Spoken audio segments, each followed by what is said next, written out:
Shalom, selamat malam. Renungan malam Sabda Bina Umat, Rabu 9 November 2022.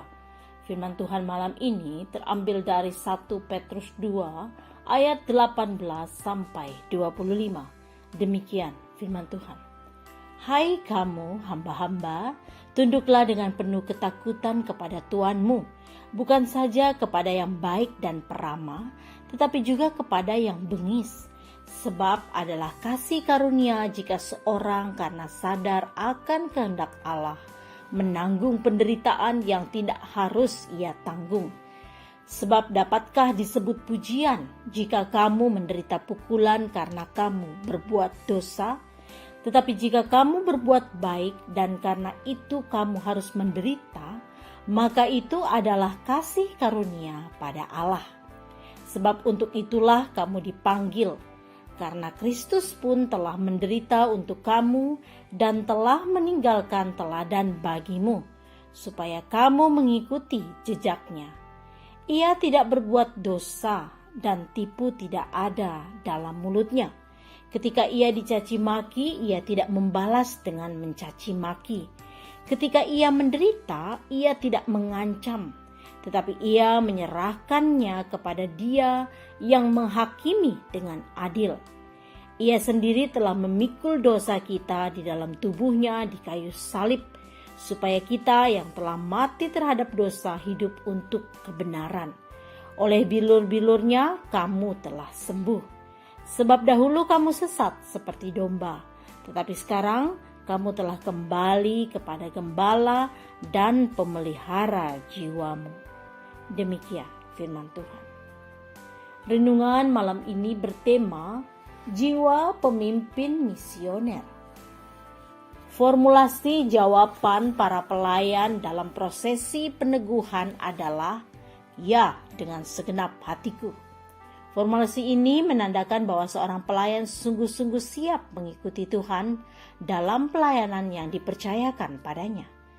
Kesiapan itu haruslah dengan segenap, bukan setengah hati, apalagi sesuka hati.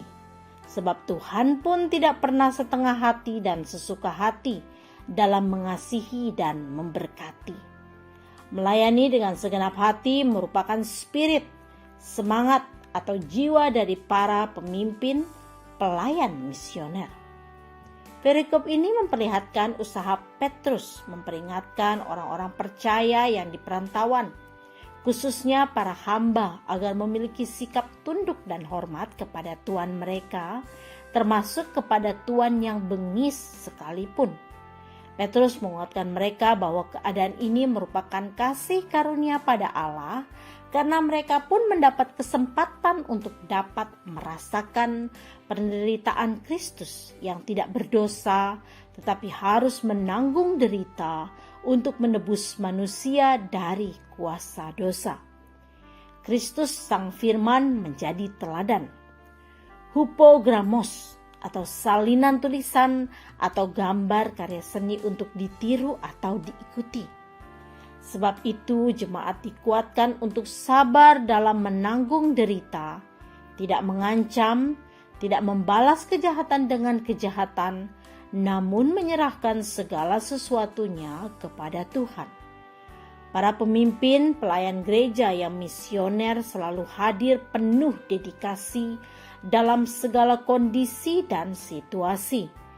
Tidak ada kata setengah atau sesuka hati, apalagi berhenti. Mereka yang berjiwa misioner sungguh-sungguh menjadikan Kristus sebagai acuan yang ditaati sekaligus diteladani.